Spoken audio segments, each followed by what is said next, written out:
retorno 12 meses de CDI mais 4,6%, divulgação do guidance agora para o primeiro semestre de 2026 e novas operações aqui para o fundo. Agora a gente vai falar do relatório de dezembro do RBHY11, fica nesse vídeo. Bom, pessoal, a gente está aqui com o Guilherme, que é gestor do RBHY.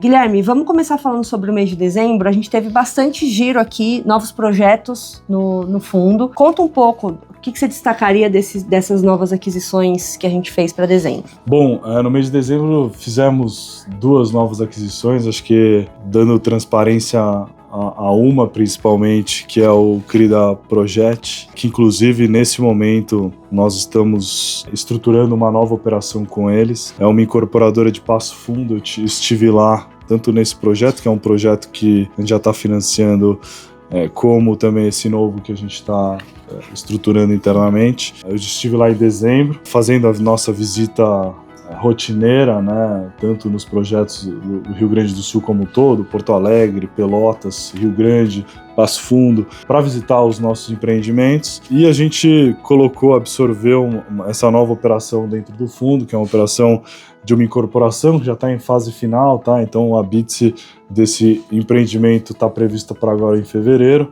Então um projeto médio alto padrão, um projeto de um padrão construtivo de extrema qualidade, que de fato o incorporador conseguiu ganhar aqui a nossa confiança, de ser uma pessoa extremamente correta. E aí a gente veio fazendo novas discussões comerciais, o que reverberou para uma nova operação estruturada aqui dentro de casa. Muito provavelmente num curto, médio prazo vocês vão ver nova operação da incorporadora Project dentro do fundo, mas é um pouco dessa forma de perpetuar os nossos relacionamentos com bons devedores. Então o nosso intuito sempre é não só ser um credor de uma só dívida, e sim perpetuar o relacionamento, que a gente consegue fazer outras dívidas com bons credores, claro. Então essa foi uma aquisição nova dentro do fundo, que a gente manteve, acho que principalmente aqui, as ponderações entre indexadores. Isso é extremamente importante comentar. O fundo já vinha aumentando a exposição em CDI, e a gente veio aumentando ainda mais, então a gente sempre quer deixar nesse fundo principalmente metade, para quando um for bem, por exemplo, o CDI agora, com o Selic a 15 beneficia a rentabilidade, assim como o inverso também acaba sendo verdadeiro. Então quando a gente tiver uma inflação maior no médio e longo prazo, isso também beneficiará o fundo. Hoje a inflação acaba prejudicando, porque a gente está com uma inflação baixa, mas a gente não sabe qual que vai ser o movimento da inflação, o caminhar da inflação a partir do momento que a gente tiver a queda da taxa Selic, que é as perspectivas aqui para esse ano de 2026. Então a gente já está se protegendo se caso a inflação vier a aumentar nesse médio e longo prazo, e corroborando já para uma alocação tática aqui dentro do fundo nessas operações. Então hoje o fundo termina o ano de 2025 basicamente com metade do portfólio em CDI+, e metade do portfólio em inflação. Legal. Quando a gente olha na página 13, tem a DRE do fundo, que mostra pra gente que o resultado de dezembro foi bem positivo. Então, foi de 1,26 centavos, R$1,26 por cota, que, considerando a nossa distribuição de 1,5, ele inclusive nos gera uma reserva bastante relevante de 0,39 por cota. A que você atribui? A gente teve aumentos tanto no recorrente quanto no não recorrente do fundo em dezembro. Exatamente. Então, pegando toda essa onda de juro alto, né? Então a gente tem uma exposição muito grande em operações de CDI e um carrego muito bom de CDI mais 6 e 6,1, 6,2. Então isso beneficia o resultado, o recorrente do fundo.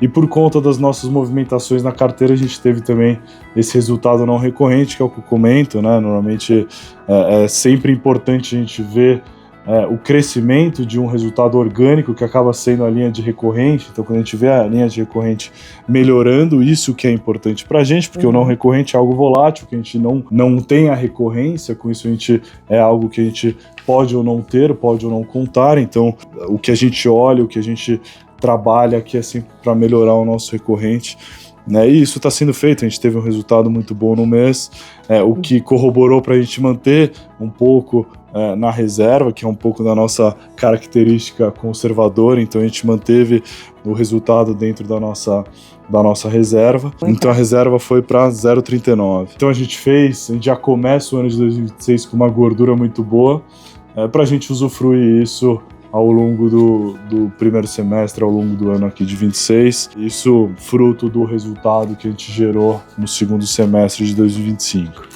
É legal que a gente já consegue até falar do guidance do primeiro semestre de 26, que a gente trouxe o guidance em bandas, mas a banda inferior, inclusive, foi aumentada de 90 centavos para R$1. Isso já era a nossa expectativa, né? Então a gente, com todas as mudanças do fundo, a gente acaba criando uma perspectiva para esse primeiro semestre melhor do que a gente tinha no segundo semestre do ano passado, o que fez com que a gente tivesse o conforto de subir a banda de 0,9 para 1, então fica ele no intervalo de 1,20 a 1, melhor do que o segundo semestre de 2025. Isso aí. Então, só para a gente finalizar, vamos atualizar aqueles 2 papéis que a gente sempre atualiza aqui, Gui, no acompanhamento da carteira? Certo. Bom, New Village, CRI New Village é um residencial de casas já construídas, então não tem risco de obra aqui. No interior de Goiás, fica ali 30 minutos de Goiânia. Eu estive lá no mês de novembro, a gente fez um evento junto com os compradores das casas, principalmente para tentar recuperar os inadimplentes. E a gente fez o evento e já no mês de dezembro a gente teve uma recuperação de 50% a mais do resultado que o empreendimento gerava em toda a média do ano de 2025. Só em dezembro a gente teve 50% a mais do faturamento que o empreendimento tinha no recorrente. Então isso é muito importante porque acaba reverberando toda a cadeia, né? Então o projeto tendo um resultado melhor, consequentemente esse resultado é repassado para o patrimônio separado do CRI. O patrimônio separado do CRI distribui mais recurso para os fundos e os fundos distribuem isso para os cotistas. Então é uma cadeia orgânica que gera muito valor. Então melhorando essa ponta aqui, você acaba melhorando o resultado do fundo. Então esse é o trabalho de gestão ativa que a gente tá um pouco do nosso DNA aí, fazer esse trabalho em campo e que isso gera de fato valor para os nossos cotistas, e foi isso que a gente fez na operação de New Village.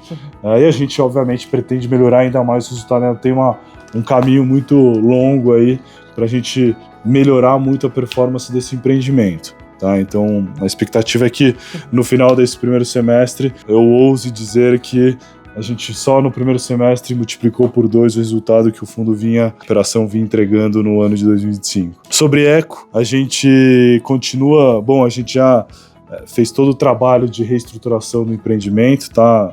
A gente está prestes, se tudo der certo, a retomada do projeto. Tanto a seguradora já está dentro do barco com a gente ainda não teve o de acordo dela, porém ela já está super a par de todos os próximos passos que a gente está tomando, com novas contratações de incorporadora, construtora e também escritório de advocacia.